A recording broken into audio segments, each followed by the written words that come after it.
Abante, hindi na matahimik ang kaluluwa dahil sa mga naggalakyang revelasyon ni Mayor Benjamin Magalong ukol sa anomalya sa flood control project. Benny Abante muli nang binanatan si Mayor Magalong para lang paliktarin ang mga pasaring nito sa kamera.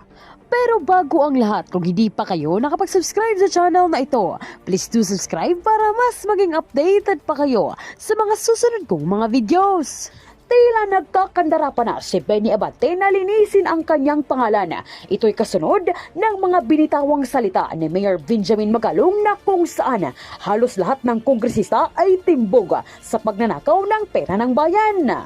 Narito ang kanilang nagbabagang palitan ng sagot. For me, baka naman nabigla lang si Mayor and he does not really mean na kaming lahat dito sa kamera ay kasama sa mga akusasyon niya.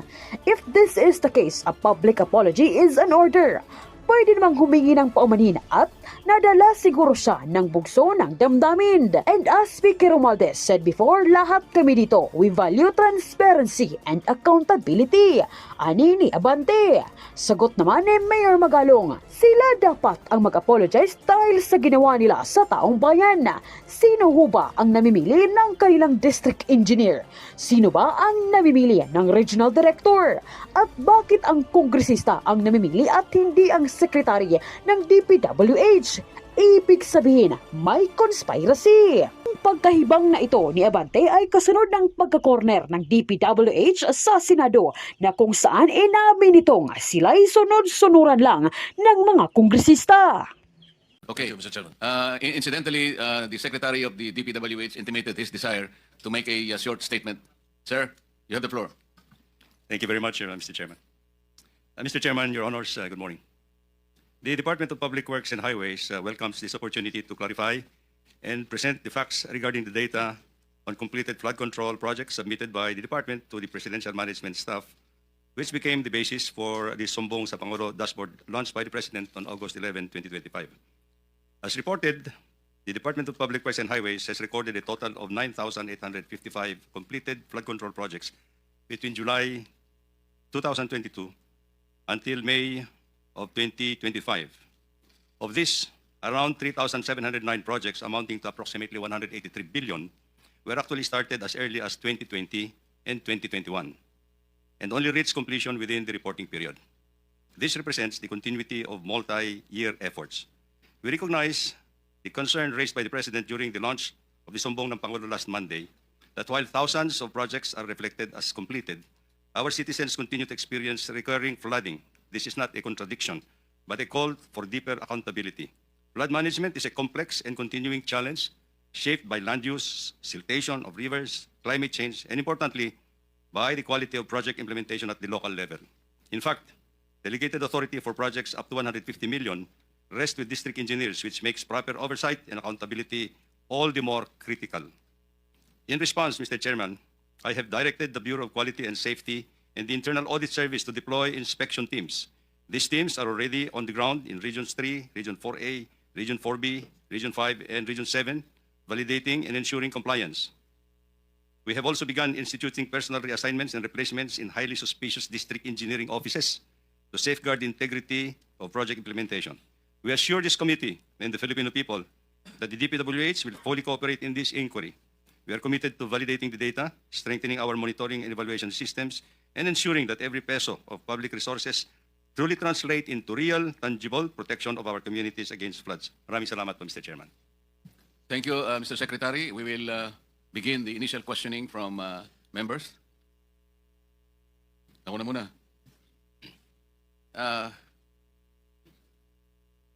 Mr. Secretary, as already said by some of my colleagues, they are, I think, worried about the existence or non-existence of a master plan, an integrated, comprehensive master plan that will finally solve the problem of flooding in this country. Do we have that? Mr. Chairman, let me qualify. In the Philippines, we have recorded 18 major river basins. 18 major river basins. These are the rivers that would transcend not only in a locality, but transcends provinces and regions, for that matter. We understand that, We have Mr. 18. Secretary. We understand that. We have 18, Mr. Chair. Even if we have 100 river basins, Yes. until and unless you are able to present a master plan that will integrate Yes. these river basins, you will be going nowhere. That's You will accept that. Accept, Mr. Chairman. Let me begin by asking you,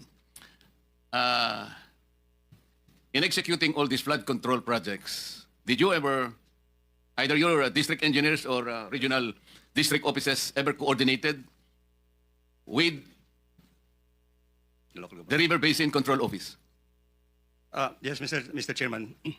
Let me explain a little No, bit. the answer Yes. the question is answerable by yes or no. There is a different. Have you ever coordinated with this obscure office called River Basin Control Office?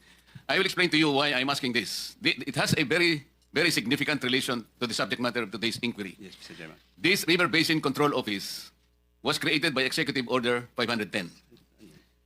Kung nabasa po ninyo ito, sa Section 2, Paragraph B nitong Executive Order na ito pala yung mandato nitong maliit na opisinang ito, which is attached to the DENR.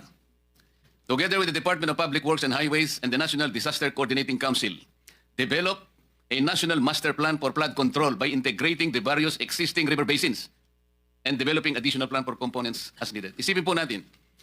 Kaya sabi ko po sa inyo kanina, kahit 100 river basin ang babanggitin nyo sa amin, until and unless they are integrated with one another, which is the mandate of this office, walang mangyayari. Bakit po in the entire equation, in the entire continuum of this problem, bakit hindi man lang nagsasurface itong opisinang ito? Where is it and why is it? Siya pala yung merong mandato. Ngayon lang natin nalaman. Hanggat hindi po kayo nagko-coordinate, hindi po kayo pala yung regulator. Meron pang isang executive order number 816. Sabi po niya rito, referring again to the River Basin Control Office. Whereas, sabi niya, the integration and harmonization of various government mandates and resources. Kasama na po kayong lahat dyan. In the provision of safe and clean water supply and effective flood control management for the entire country is emphasized in the medium-term development plan. Ang laki pala ng mandato nitong opisinang ito. Bakit po, Mr. Director General, did we invite the representative from this office? Kumbaga, yung palang pinaka susi ng lahat ng ito. Gawa na kayo ng gawa ng project, DPWH. DBM, bigay kayo ng pondo. Pero yung opisina na mayroong pananagutan na pag nai-integrate, i-connecta lahat ng inyong ginagawang flood control. Natutulog pala, hindi pala nyo kinukonsultan, hindi pala kayo magkakakilala. So talaga pong walang mangyayari sa lahat ng project. Dito po, matibay na po ang kawalan po ninyo ng coordination dito. Bakit po nagkaganon, Secretary? Why is it that we have already seen, as of today, there is no semblance of coordination with this office? Why? Unfortunately, Your Honor, I think this is one of the challenges that we have to face. I'm not about to ask you about the challenges. We have The coordination actually. challenges. The coordination seems to be not really in the right one, Mr. I admit, Mr. Chairman, that we have not had any significant coordination at this point in time. There was no coordination at all. You started from the wrong foot. Kaya po pala ganito ang nangyayari. In the next hearing, we would like to know from this office, bakit po sa kabila ng lahat na ito pala ang kanyang pinakamandato, hindi niya nakuwang i-coordinate sa DPWH, sa DBM, and all agencies na may kinalaman para solusyonan ang pagbaha sa bansang ito. You see, nawawala sa the entire question. Kasi po, Mr. Secretary, itatanong ko pa sa kanya sana kung nandito siya. How do you classify the rivers in this country? Meron tayong national rivers, meron po tayong municipal rivers. Is that correct? That's correct, Your Honor. We have 18 major river basins, as I initially pointed out.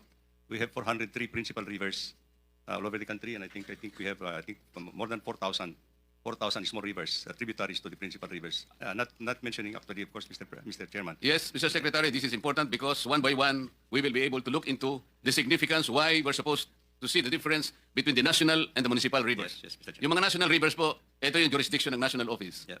Am I correct? Correct, Mr. Chairman. Yung municipal rivers, ano po ang, di ba LGU ito? That's correct, Mr. Chairman. Ngayon, ito po yung pinanggagalingan ng katakot-takot na corruption. I will tell you, palagay ko, alam mo na rin naman ito. Kung minsan po, at pangkaraniwan, hindi lang minsan, pangmaramihan na to, para sa ganon, makakuha sila ng project.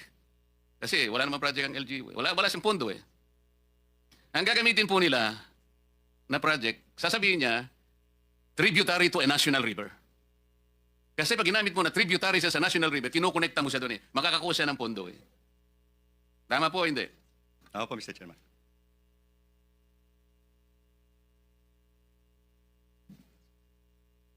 Yun pong, there are two kinds of flood control projects. One, those with feasibility studies. Tama po. Tama po, Mr. And Chairman. those without feasibility studies. Tama rin po, Mr. Chairman. Dito po sa may feasibility studies, Mr. Chair, Mr. Secretary, yung request for funding normally comes from the Unified Program Management Office, Flood Control Management Cluster, UPMO, FCMC. That's correct? Correct, Mr. Chairman, yes. The amount of the project is more than the jurisdiction of regional directors, hence public bidding is in the central office. That's correct. That's correct, Mr. Chairman. Most of this funding are ODA funds, That- usually from the ADB. From various lending institutions, Mr. Chairman, not only with ADB. Yes. Correct, Mr. Chairman. Marami, but usually ADB din pinanggagalingan. di ba? UPMO is headed by Yusek Emil Sadain. Yes, Mr. Chairman. Yes, sir. Thank you for your presence. FCMC is now headed by Director Ramon Ariola, Mr. Chairman. the third. The third, sir. Yung without feasibility study, Mr. Chair. Paano po yung request for funding? How does it start?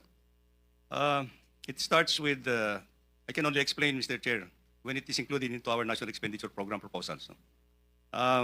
These projects would have undergone some prioritization at the provincial level, and then it has to be elevated to the regional development councils. And it will form actually the regional project proposals. From the regional project proposals, they will call out the priorities that will be equivalent to the allocated allocation for each engineering district or legislative district, Mr. Chair. Yung source nito, Mr. Secretary, is the regular fund. Tama. Yes, Mr. Chair. As opposed to the projects with feasibility o the funds yun eh. All the funds, Mr. Chair. Ang basis ninyo sa request for funding is Department Order number what? Department Order number 23, series of 2015. Am I correct? Correct, Mr. Chair. Kasi po, Mr. Secretary, kaya po natin iniisa-isa ito para maintindihan nating lahat. Meron pong jurisdictional amount kasi. Yes. Yung district offices, district engineers offices, 100 million. Tama. 150 million level nila, Mr. 150. Chair. 150 million, Mr. Chair. O yung regional district offices, Above 150 up to 400 million, Your Honor. national offices, above what? No limit, Mr. Chair. No limit. Pero lahat po ng ito, Mr. Secretary, either ito po ay prosecuted by District Engineer's Office with the threshold amount as you have stated, regional district offices with the threshold amount, and national offices with unlimited amount. Lahat po ng mga contractors nito are required to have the SLCC. Am I correct? That's correct, Your Honor. SLCC is single largest contract completed, That's correct, Your Honor. which is based on the new government Procurement. procurement plan or law, RA 12009. Tama po. Tama po, Your Honor.